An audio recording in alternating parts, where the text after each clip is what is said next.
1절에서 6절 말씀입니다. 요한복음 14장 1절에서 6절 말씀입니다.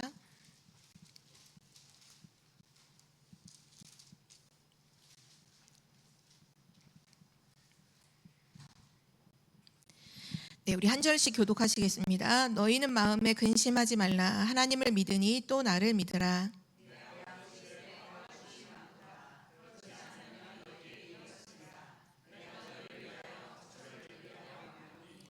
가서 너희를 위하여 거처를 예비하면 내가 다시 와서 너희를 내게로 영접하여 나 있는 곳에 너희도 있게 하리라. 도마가 이르되 주여 주께서 어디로 가시는지 우리가 알지 못하거늘 그 길을 어찌 알겠사옵나이까.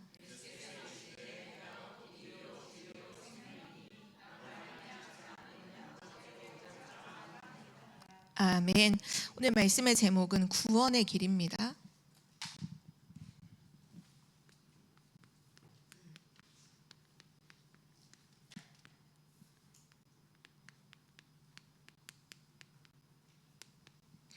저희가 그동안 한 1년 좀 넘게 거의 2년 가까이 출애굽기 메시지를 함께 나눴는데요. 지난주로 성막을 짓고 그 성막에 하나님의 영광이 충만하게 임하는 말씀을 이제 확인하고서 출애굽기를 마치고 나서 이제 수요 메시지를 어떤 말씀을 가지고 같이 우리 성도님들하고 같이 은혜를 나눌까, 하나님이 지금 이 시간표에 우리 교회 성도님들에게 주시고자 하는 또 메시지가 무엇일까 이렇게 기도하는 가운데 오늘부터 이제 20주 동안 함께 나눌 말씀은 새 생명, 새 생활입니다.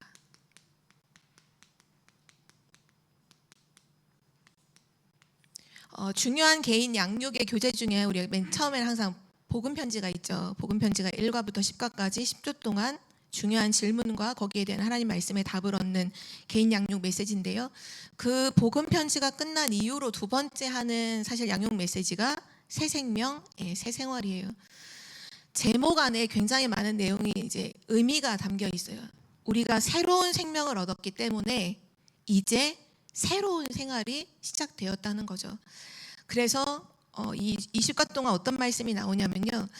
그리스도 안에서 그럼 우리가 무엇이 변화되었는지, 어떤 생명을 얻었는지가 이제 말씀이 나오고, 그리고 나서 새로운 생명을 얻은 이후에 이제 새로운 갈등들이 분명히 있거든요. 그런 새로운 갈등은 뭔지, 그 갈등에 도전하라 이런 메시지도 나오고, 그리고 나서 중요한 게 삶이잖아요. 새 생명, 새 생활이라는 건 결국 삶이거든요. 그리스도를 이제 믿고 그리스도를 믿는 자의, 구원받은 자의 삶에 대한 부분이 나오는데요. 기도하는 생활, 예배하는 생활, 말씀 붙잡고 사는 생활, 이렇게 쭉 말씀이 나와요. 그리고 거의 뒷부분에서는 계속 나오는 게 뭐냐 하면 치유 메시지예요. 영적 치유, 마음 치유, 생각 치유, 생활 치유, 정신 치유, 육신 치유, 마지막에는 가정 치유까지 이렇게 치유에 대한 말씀이 쭉 나오면서 당연하죠. 우리가 구원받기 전에 살았던 삶이 있잖아요. 그 삶을 그대로 가지고 구원받고 난 이후에도 똑같이 산다? 맞지 않게 되어 있어요. 성경에 말씀 나와 있는 것처럼 그 세수를 세 부대에 담으라는 말씀을 하시잖아요. 왜냐하면 그 포도주를 가지고 이제 비유를 들어주신 건데요. 새로운 포도주를 담그면 그걸 낡은 가죽 부대에 담은 순간 포도주가 발효가 되면 팽창이 되는 걸 견딜 수가 없어서 그 낡은 가죽 부대가 터져버려요. 그러면 그 포도주도 땅에 쏟아져서 먹을 수 없게 된다는 거예요. 그래서 새술은 새 부대에 담으라는 거예요. 지금 내 안에 들어온 이 생명이, 이 어마어마한 생명이라는 건 살아있다는 거죠. 활동한다는 거, 변화시켜 간다는 거잖아요.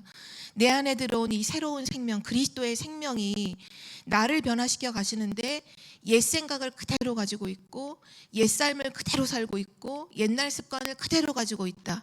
그러면 안 되게 되어 있는 거예요. 나중엔 어떻게 되느냐?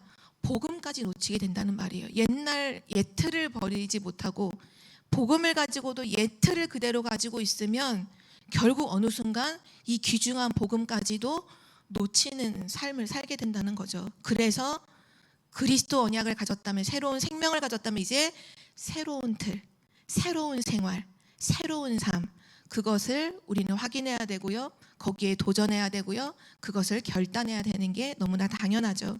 그래서 오늘은 첫 번째인데요. 그럼 내가 가진 생명이 무엇인가? 그것부터 정확히 아는 게 가장 중요하죠. 새 생활이 나오려면 그 시작은 새 생명으로 시작이 돼야 됩니다. 생명이 희미한데 새로운 삶을 살려고 내가 막 부단히도 노력한다. 그걸 종교 생활이라고 하잖아요.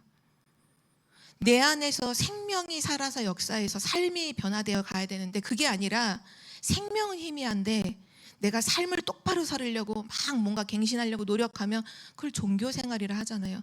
어느 날 한계 만나면 무너지게 되어 있어요. 그래서 진짜 그리스도 언약 안에 있는 새로운 삶, 새로운 생활이 되어지려면 뭐를 정확히 알아야 되냐? 새로운 생명을 정확히 알아야 돼요. 그 생명을 진짜로 알고 누려야 돼요. 그러면 새로운 생활은 나오게 되는 거죠.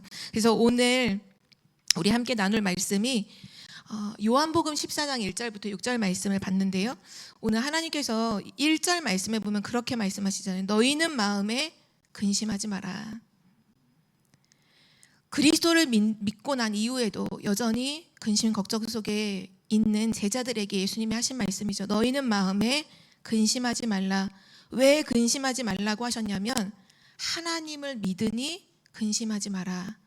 그리고 또 한 가지 더 말씀하신 게 나를 믿으니, 그리스도께서 하신 말씀이잖아요. 나를 믿으니 근심하지 마라. 하나님을 믿으니 근심하지 말고 그리스도를 믿으니 근심하지 마라. 그러면서 그 그리스도는 어떤 분이시냐 6절에 나오죠. 내가 곧 길이요 진리요 생명이니 나로 말미암지 않고는 아버지께로 올 자가 없느니라. 길을 모른다면, 우리가 길이 없다면 평생을 헤매야 돼요. 우리가 진리, 답을 모른다면 틀린 것 붙잡고 헛수고하면서 살아야 돼요. 우리에게 생명이 없다면 죽어있는 상태 속에서 머물러 있게 되는 거죠. 그런데 오늘 예수 그리스도가 길이 되시고 진리가 되시고 생명이 되신다. 그 그리스도를 믿음으로 근심하지 마라. 그 그리스도를 통해서 하나님을 만났으니 하나님이 함께 하시니 하나님을 믿으니 근심하지 마라. 오늘 말씀하고 계십니다. 오늘 정말 구원의 길 대신 그 그리스도를 믿는 참된 믿음이 회복되는 오늘 시간 되시기를 기도합니다. 오늘 구원의 길 첫 번째인데요. 제가 지난 주일에 그 랩런트들한테 물었거든요. 항상 주일에 1시 10분 되면 이제 복음 교실을 해요. 그래서 랩런트들한테 복음에 대한 성경 구절을 같이 암송하든지 아니면 그거 한 2-3번 하고 나면 한 번씩은 다시 그 복음 메시지를 같이 나누거든요. 그럼 어떻게 보면 어떤 아이들이 그 처음부터 쭉 참여했던 친구들은 복음 메시지를 듣기 계속 반복해서 듣잖아요. 제가 질문해봤어요. 랩런트한테, 얘들아 왜 이 말씀을 맨날 또 들어야 될까? 똑같은 말씀을 또 들으면서 다 아는데 왜 할까? 이런 생각 들 수 있는데 이 말씀을 우리는 오늘도 왜 또 들어야 될까? 랩런트들이 이렇게 생각을 하더라고요. 그래서 제가 질문을 또 했어요. 너네가 지금 몇 살이지? 지금부터 죽는 그날까지, 강건하면 80이라고 하셨으니까 80세까지 산다고 치자. 몇 명의 사람들을 너네가 인생 가운데 만나겠냐 했더니 애들이 막 1000명이요 이렇게 많은 사람도 있고 1000명보단 더 만나지 않을까요? 그렇죠? 그래서 최소 2000명, 3000명은 만날 것이다. 너네가 80세까지 살면 최소 못 만나도 3000명 이상의 사람 만날 것이다. 그 사람들에게 다 전해줘야 되기 때문에 오늘도 이 말씀을 전달하는 거다라고 했더니 아이들도 자세가 또 달라지더라고요. 그렇죠? 왜냐하면 그냥 듣는 걸로 머물면 사실 이 구원의 길 다 아시잖아요. 근데 그게 아니라 내가 만나는 모든 사람에게 이것을 다 말해줄 것을 내가 사명으로 가지고 그걸 미션으로 가지고 이 말씀을 받는다. 그럼 달라지는 거거든요. 내가 만나는 모든 사람에게 이 말씀을 다 말해줘야 된다는, 우리는 전도자로 부름받았기 때문에요. 오늘도 구원의 길 대신 그리스도를 같이 나누도록 하겠습니다. 맨 처음에는 원래 인간에 대한 말씀이 나올 수밖에 없죠. 하나님께서 우리를, 원래 인간을 어떻게 창조하셨느냐? 창세기 1장 27절 28절 말씀에 나와 있듯이 우리 인간을 하나님의 형상대로 창조하셨습니다. 하나님께서 사람을 하나님의 형상대로 창조하시되 남자와 여자를 창조하셨다. 성경은 말씀하고 있죠.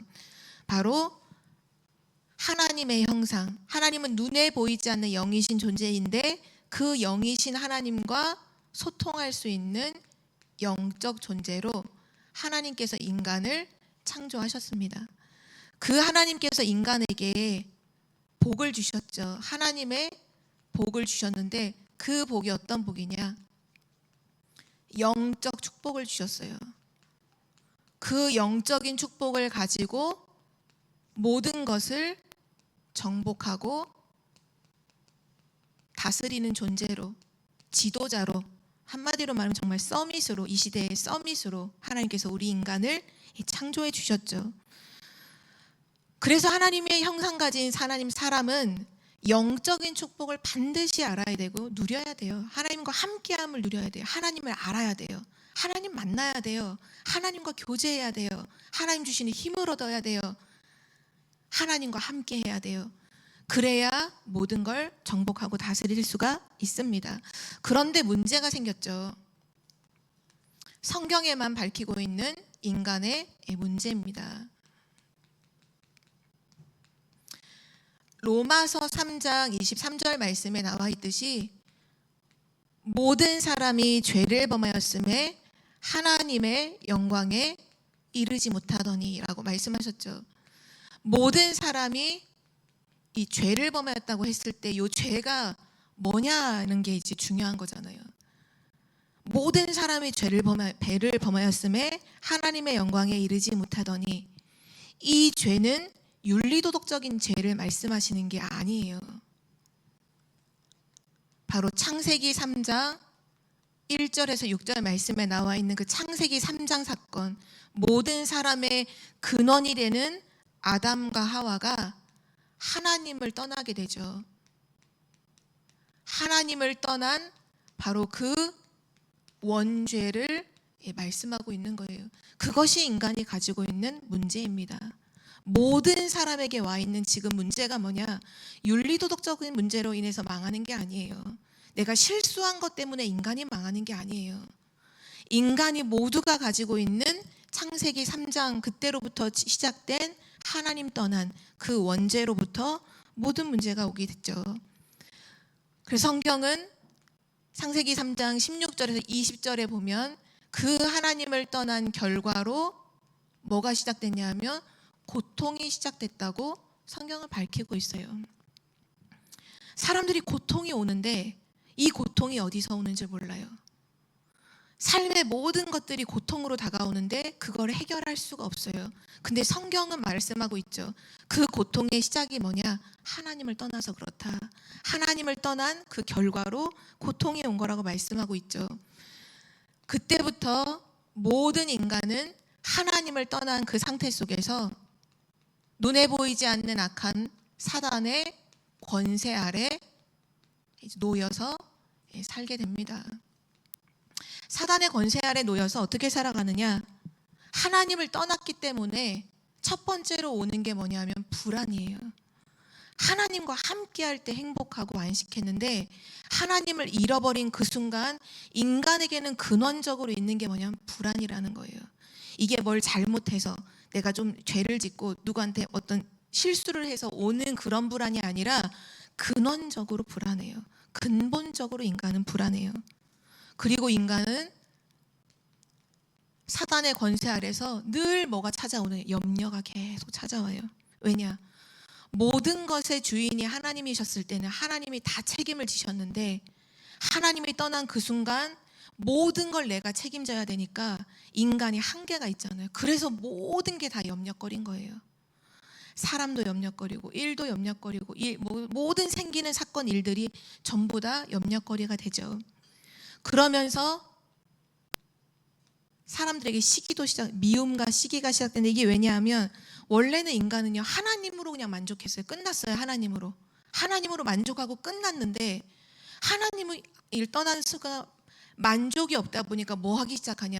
늘 비교하고 경쟁하고 옆에 사람이랑 늘 따지는 거예요.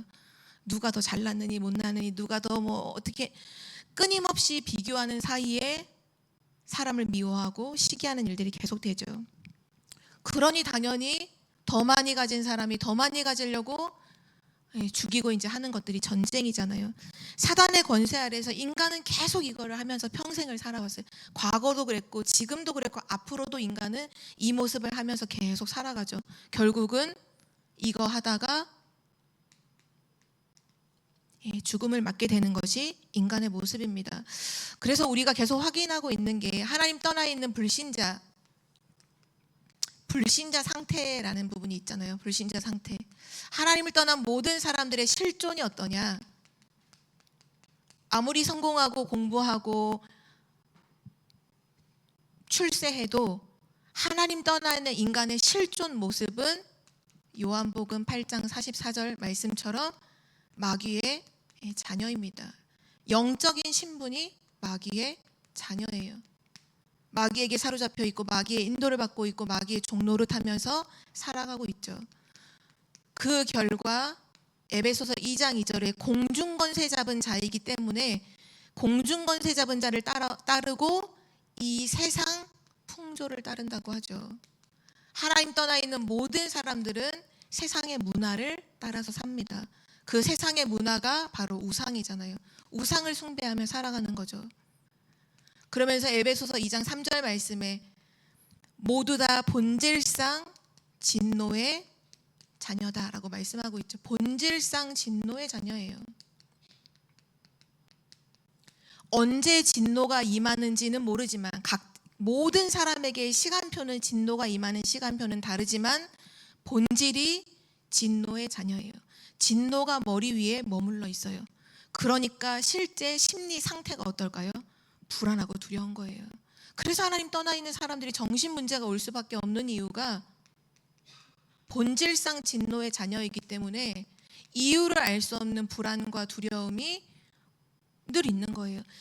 정신과 병원에서 진단되는 모든 질병에 들어가 있는 내용들이 다 불안이잖아요. 우울증의 시작도 결국 불안이에요. 공황장애의 시작이 뭔가요? 불안이잖아요.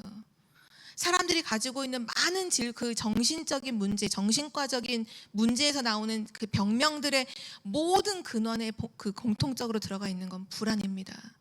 그 불안으로 말미암아 우울하고, 불안으로 말미암아서 막 집착하고, 불안으로 말미암아서 강박적인 행동이 막 나오고, 불안으로 말미암아 숨이 안 쉬어져서 막 죽을 것 같은 공황장애가 오고, 전부 다 불안이거든요. 근데 왜 그러냐? 그게 하나님 떠나 있는 사람의 모습의 실존이에요. 본질상 진노의 자녀이었더니 라고 말씀하고 계시죠. 그 속에서 늘 삶을 살아가니 이제 눈에 보이는 육신도 당연히 수많은 질병에 사건, 사고, 재앙에 시달리게 되는 거죠. 이거를 인간은 해결할 수가 없는 거예요. 그리고 히브리서 9장 27절에 나와 있는 것처럼 한 번 죽는 것은 정해진 것이고 반드시 죽음 이후에 심판이 있고 그리고 지옥이 있음을 성경은 밝히고 있고요. 이 문제가 끝나는 게 아니라 출애굽기 20장 4절 5절 말씀에 나와 있듯이 이 모든 문제를 후손에게 그대로 대물림하고 이 문제는 영원히 반복된다는 사실이죠. 가정과 가문을 통해 계속해서 반복되어지는 문제임을 성경은 말씀하고 있습니다. 이것이 우리 인간이 가지고 있는 근본 문제예요. 그래서 결국 모든 사람은 다 살아가고 있지만 결국은 죽음이 기다리고 있고 심판이 기다리고 있고 지옥이 기다리고 있음을 성경은 밝히고 있죠.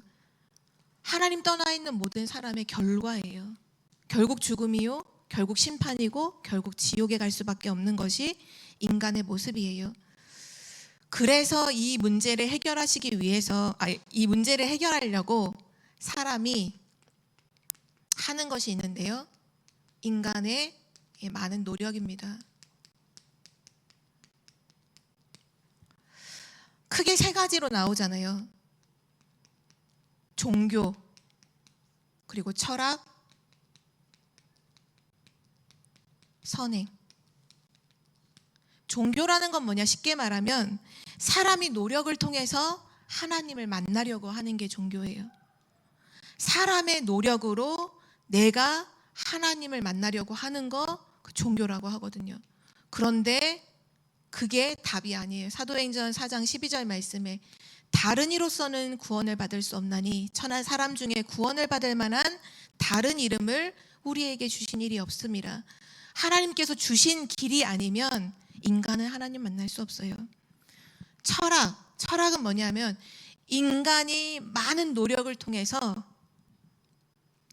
답을 찾으려고 하는 거예요. 그게 철학이잖아요. 철학의 모든 내용들은 다 질문 아닌가요? 인간은 어디서 오는가? 인간은 왜 고통이 오는가?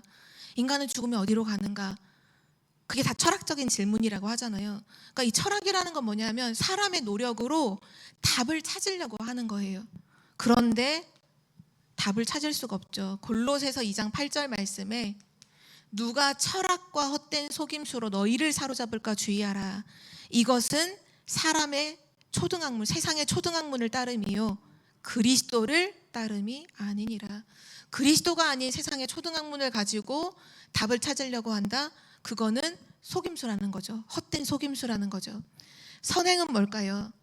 사람의 노력으로 문제를 해결해 보려고 하는 거예요. 그게 선행이에요. 내가 착하게 살면 어려움이 안 오겠지? 내가 착하게 살면 나를 봐주겠지? 그게 선행이잖아요. 그러니까 사람의 노력으로 문제를 어떻게든 해결해 보려고 하는데 이사야서 64장 6절 말씀에 보면 무릇 우리는 다 부정한 자 같아서 우리의 의는 다 더러운 옷 같으며 우리는 다 잎사귀같이 시들므로 죄악이 우리를 바람같이 몰아간다 이렇게 말씀하고 있죠. 사람이 하는 죄인인 인간이 하는 선행은 선행이 아니라는 거예요. 더러운 옷이라는 거예요. 인간이 하는 선행이 더러운 옷과 같다는 거예요. 빨아도 때가 나오는 더러운 옷과 같은 거죠. 그래서 사람의 방법으로는 노력으로는 절대 불가능합니다. 그래서 헛수고라는 거예요. 헛수고. 사람의 많은 노력, 종교, 철학, 선행 그 노력은 좋은 것이지만 그 노력으로 하나님 만날 수 없고 그 노력으로 답을 찾을 수 없고 그 노력으로 문제를 해결할 수가 없는 거죠. 그래서 하나님만이 이게 답이죠. 하나님만이 이 문제를 해결하실 수 있습니다. 하나님만이 이 문제를 해결하실 수 있어요. 그래서 하나님께서 우리 인간이 이 창세기 3장 문제 아담과 하와가 하나님을 떠나는 그 순간 하나님은 인간과 상의하지도 않으시고 일방적으로 하나님께서 바로 답을 주시잖아요. 창세기 3장 15절에 여자의 호선을요. 우리가 지금 물에 빠져 있는 사람을 구하는데 그 사람한테 가서 상의하고 논의해서 합의 봐서 구하지 않잖아요. 그냥 바로 긴 장대를 던져서 잡게 하든지 튜브를 던져주든지 뭔가를 잡을 만한 것을 그냥 던져주는 것처럼 하나님께서 우리를 구원하시기 위해서 어떻게 해결하시려고 했느냐? 우리와 상의하지 않으시고 하나님이 일방적으로 뭘 약속하셨느냐? 예수 그리스도를 보내주시겠다 약속하셨고 그 언약을 성취해 주셨죠. 바로 하나님의 해결책, 바로 예수 그리스도입니다. 로마서 5장 8절 말씀에 우리가 아직 죄인 되었을 때 그리스도께서 우리를 위하여 죽으심으로 하나님께서 우리에 대한 자기의 사랑을 확증하셨느니라. 그리스도께서 우리 죄를 위하여 죽으실 것이다 말씀해 주셨고요. 요한복음 3장 16절 말씀에는 하나님이 세상을 이처럼 사랑하사 독생자를 주셨으니 이는 저를 믿는 자마다 그를 믿는 자마다 멸망하지 않고 영생을 얻게 하려 하심이라. 하나님께서 단 하나밖에 없는 독생자 그 예수 그리스도를 보내주셔서 그를 믿는 자에게 영생을 주시려고 하나님께서 그리스도를 보내주신 거죠. 그 그리스도께서 뭐 하셨느냐? 고린도전서 15장 3절에서 4절 말씀에 내가 받은 것을 먼저 너희에게 전하였노니 이는 그리스도께서 성경대로 우리 죄를 위하여 죽으사 장사 지낸 바 되셨다가 성경대로 사흘 만에 다시 살아나사. 그리스도의 십자가 대속, 그 십자가의 죽으심과 부활로 우리 인간의 모든 문제를 완전히 끝내셨어요. 바로 세 가지 일을 하신 거죠. 요한일서 3장 8절에 나와 있는 것처럼 죄를 짓는 자는 마귀에게 속하나니 마귀는 처음부터 범죄함이라. 하나님의 아들이 나타나신 것은 마귀의 일을 멸하려 하심이라. 마귀의 일을, 사단의 일을 멸하신 참 왕의 일을 하셨고요. 또 로마서 8장 2절 말씀, 이제 그리스도 예수 안에 있는 자에게는 결코 정죄함이 없나니 그리스도 예수 안에 있는 생명의 성령의 법이 죄와 사망의 법에서 너를 해방하였음이라. 모든 죄와 저주 문제를 해결하신 참 제사장으로. 또한 오늘 우리 함께 읽었던 요한복음 14장 6절 말씀에 길이요 진리요 생명 되신 그 예수 그리스도로 말미암아 아버지께로, 하나님께로 갈 수 있는 문을 열어주셨죠. 참 선지자. 그래서 그리스도께서 십자가에서 참 왕, 참 제사장, 참 선지자 세 가지 일을 가지고서 우리 인간의 모든 문제를 완전히 해결하셨어요. 모든 문제를 끝내셨어요. 이것이 성경에서 말씀하고 있는 구원의 길입니다. 이것이 하나님이 우리에게 주신 새로운 생명이죠. 하나님 떠나 죽었던 우리에게 그리스도의 생명을 더해 주셨어요. 이제 우리가 양육하는 가운데 여기까지 메시지를 전달하고 끝나는 게 아니라, 그러면 어떻게 구원받는가? 참 중요한 질문이죠. 세상에 많은 사람들이 지금도 이 질문을 가지고 종교 생활하잖아요. 어떻게 구원받는가? 어떻게 구원받을 수 있는가? 요한복음 1장 12절 말씀입니다. 영접하는 자 곧 그 이름을 믿는 자에게는 하나님의 자녀가 되는 권세를 주셨으니. 영접이라는 그 뜻이 뭐냐? 그 이름을 믿는 자, 예수가 그리스도이신데 그 예수 그리스도의 이름을 믿으면 구원을 받습니다. 이것이 하나님께서 성경에 약속하신 구원의 방법이죠. 로마서 10장 9절에서 10절 말씀에 나와 있듯이 내가 만일 내 입으로 예수를 주로 시인하며 또 하나님께서 그를 죽은 자 가운데서 다시 살리신 것을 내 마음에 믿으면 구원을 받으리라. 사람이 마음으로 믿어 의에 이르고 마음으로 믿고 입으로 시인하여 구원에 이르느니라. 하나님 말씀하셨죠.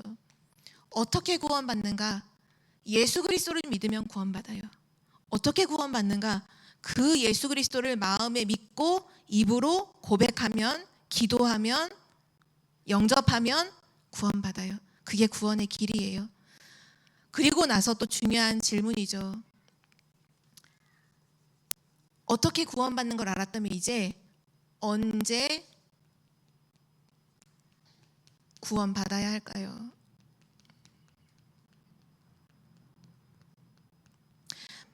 종교 생활은 구원의 시점을 나중에 죽어봐야 안다라고 생각하잖아요. 내가 그동안 평생 동안 살아온 걸 다 이렇게 해가지고 얼마나 이렇게 노력을 하고 얼마나 덕을 쌓고 얼마나 했느냐 정도를 따라서 죽어봐야 한다라고 얘기하지만 성경은 그렇게 말씀하지 않고 있죠. 언제 구원받아야 할까요? 언제든지 구원받아야 할 시점은 지금입니다. 우리가 지난주도 강단 말씀에 나왔던 것처럼 보라 지금은 은혜 받을 만한 때요, 보라 지금은 구원의 날이냐. 우리에게 허락된 시간은 오늘 바로 지금이라는 시간이 하나님이 허락하신 시간표잖아요. 그래서 잠언서 27장 1절 말씀에 보면 너는 내일 일을 자랑하지 마라. 하루 동안에 무슨 일이 일어날는지 너가 알 수 없느니라. 우리는 이 시간의 주인이 아니에요. 시간의 주인은 하나님이에요. 그 시간 중에 오늘 지금이라는 시간을 하나님께서 우리에게 허락해 주신 거죠. 그래서 언제 구원받아야 되느냐? 지금 구원받는 거예요. 지금 하나님의 자녀가 되는 거죠. 많은 사람들이 구원받고 나서 나중에 교회에 어떻게 가고 신앙생활 어떻게 하고 그것 때문에 영접하기를 주저하는 사람이 있는데 그거는 두 번째 문제고, 지금 하나님의 자녀가 되는 것이 구원입니다. 그래서 구원은 지금이 언제나 지금이라는 시간표죠. 그리고 나서 예수 그리스도를 지금 믿고 영접한다면 반드시 하나님의 자녀가 되고요. 영접한 후에 확인해야 될 중요한 말씀들이 있습니다. 불신자에게 이걸 확인시켜 주시려면 분명히 우리가 먼저 알고 있고 누리고 있어야 되는 말씀이죠. 영접하고 난 이후에 먼저 확인시켜 줘야 할 말씀은 요한일서 5장 11절에서 13절 말씀이에요. 또 증거는 이것이니 하나님이 우리에게 영생을 주신 것과 이 생명이 그의 아들 안에 있는 그것이니라. 아들이 있는 자에게는 생명이 있고 하나님의 아들이 없는 자에게는 생명이 없느니라. 하나님의 아들 예수 그리스도가 있는 자에게 생명이 있고 그 그리스도 없는 자에게 생명 없느니라. 하나님의 아들의 이름을 믿는, 영접이라 했죠. 하나님의 아들의 이름을 믿는 너희에게 이것을 쓰는 것은 너희로 하여금 너희에게 영생이 있음을 알게 하려 함이니라. 바로 구원에 대한 확신을 분명하게 확인시켜 줘야 합니다.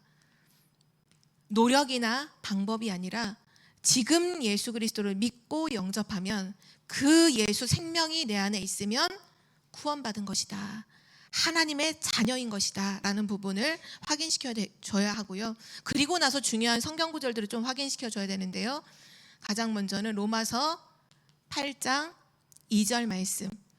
그리스도 예수 안에 있는 생명의 성령의 법이 죄와 사망의 법에서 너를 해방하였습니다. 그동안 가지고 있었던 모든 죄와 저주, 그 운명 사주팔자에서 해방되었음을 확인시켜줘야 돼요. 끝났다는 거죠. 그리스도 예수 안에서 법적으로 완전히 끝났다는 걸 확인시켜줘야 되고요. 또 요한복음 14장 16절 말씀에 보면 보혜사 성령을 너희에게 주사 영원토록 함께 하실 것이다 라고 말씀하셨거든요. 이제 하나님의 영이신 성령께서, 바로 하나님께서 영원토록 함께 하신다는 사실, 원래 인간의 그 축복을, 원래의 축복을 완전히 회복시켜 주셨다는 사실을 확인시켜 줘야 되고요. 또한 고린도전서 3장 16절 말씀에 너희는 너희가 하나님의 성전인 것과 하나님의 성령이 너희 안에 계시는 것을 알지 못하느냐. 하나님의 성령이 내 안에 함께 하시고 살아가신다. 왜 그렇게 하시느냐? 요한복음 14장 26절에서 27절 말씀. 나의 모든 삶을 인도해 주시려고. 그래서 그리스도 예수 안에서 구원받았고 해방됐고 하나님 함께 하시며 그 증거로 성령께서 내주하시고 모든 삶을 인도해 가신다라는 부분을 반드시 확인시켜줘야 합니다.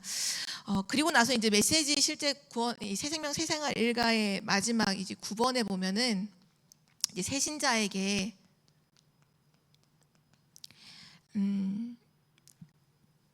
반드시 기억해야 될 것을 말씀하고 있는데요. 그게 뭐냐 하면 이제 구원받은 하나님의 자녀가 됐다는 건 영적으로 보면 새로운 생명이 태어난 거잖아요. 그러니까 갓난아기라는 거예요. 그래서 끊임없이 양육이 되어야 하기 때문에 하나님의 말씀을 지속해서 들을 수 있는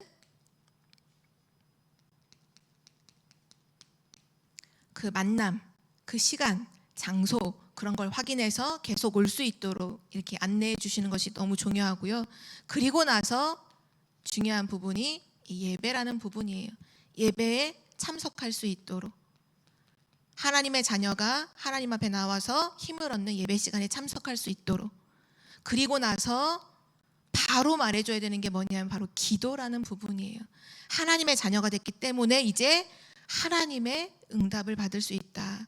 하나님 앞에 기도하면 하나님이 응답하신다라는 부분을 가지고 그 사람이 가지고 있는 문제를 기도로 바꿀 수 있도록 도와주고, 그리고 나서 한 가지 더 할 수 있다면 전도라고는 말하지 않지만 그 구원받은 자가 나와 같은 사람, 나와 같이 답을 찾아서 문제 속에서 헤매는 사람이 있다면 함께 와서 복음을 들을 수 있도록 같이 초청하는 거. 전도라고는 말하지 않지만 이렇게 해서 그 사람이 계속 말씀으로 양육받을 수 있도록 하는 것까지 이 메시지가 나와 있어요. 오늘 우리는 이 말씀을 통해서 이미 아는 말씀이고 많이 들었던 말씀이 아니라 오늘도 우리는 이 구원의 길 대신 내 안에 있는 참 생명 되신 그리스도를 우리는 확인해야 되고요. 이 그리스도로 말미암아 우리가 정말 기도해야 될 중요한 부분이 있는데요. 오늘 결론으로 얘기를 하면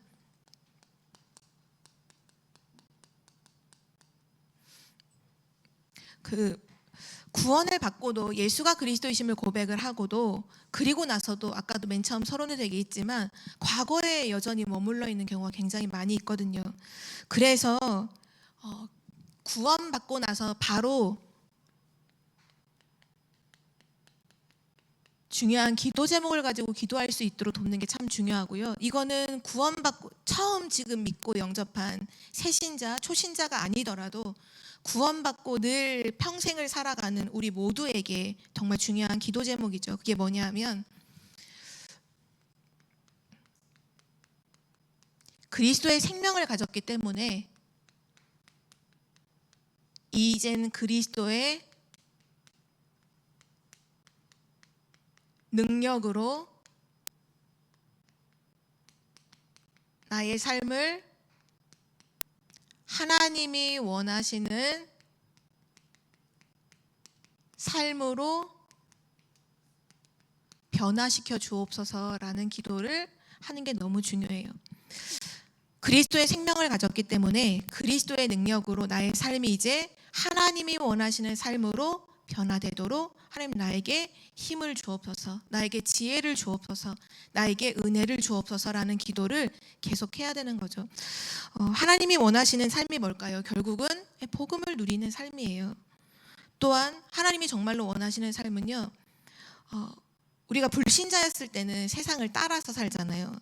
또 세상하고 적당히 타협하고 살고, 그러다 보니까 이제 구원 받고 난 이후엔 세상을 완전히 막 등지는 걸로 가려고 하는 사람도 있지만 그게 아니라 세상을 등지는 것도 아니고 세상을 따라가는 것도 아니고 세상하고 적당히 타협하는 것도 아니고 세상을 살리는 삶, 그게 하나님이 원하시는 삶이잖아요. 그렇게 하나님이 나를 변화시켜 주옵소서라는 기도를 계속하는 부분이 너무너무 중요해요. 그 기도와 함께 이제는 계속해서 믿음으로 도전해 가는 거죠. 계속해서 하나님이 나를 인도하시는 그쪽으로 나의 삶을 갱신해 가는 거예요. 계속 날마다 갱신해 가는 거예요. 성경의 말씀 보면 그 빌립보서에 그 말씀이 나오잖아요. 너희 안에서 착한 일을 시작하신 이가 그리스도 예수의 날까지 이루실 줄을 우리는 확신하노라. 그걸 믿고서 믿음으로 날마다 도전해 가는 거예요. 하나님 주신 내 생명, 그리스도의 생명이 내 안에 있으니 하나님 나를, 내 삶을 하나님이 원하시는 삶으로, 하나님께 영광 돌리는 삶으로, 복음을 증거하는 삶으로, 세상을 살리는 삶으로 인도해 주옵소서, 변화시켜 주옵소서, 그 기도를 계속하는 거죠. 우리 청주복음교회 모든 성도님들에게 진짜 새 생명과 함께 새 생활이 날마다 되어짐으로 많은 사람들을 구원하고 많은 사람들에게 복음의 영향력을 끼치는 전도자로 서시기를 정말 기도합니다. 우리 기도하고 마치겠습니다. 하나님 아버지 감사합니다. 오늘도 구원의 길에 대한 말씀을 우리에게 주심을 감사드립니다. 예수 그리스도가 아니고는 절대 구원받을 수 없는 우리를 하나님의 은혜로 말미암아 구원받게 하시고 이제 하나님이 함께 하시는 그리스도 안에 있는 삶을 살게 하심을 감사드립니다. 하나님 우리에게 주신 생명을 알고 그 생명 속에서 나오는 능력 속에 우리의 삶이 변화되어지도록 날마다 새 힘을 허락하여 주옵소서. 날마다 성령으로 충만하게 하옵소서. 우리의 삶을 통해 많은 불신자를 살릴 수 있도록 우리를 변화시켜 주옵소서. 감사드리며 주 예수 그리스도의 이름으로 기도드립니다. 아멘.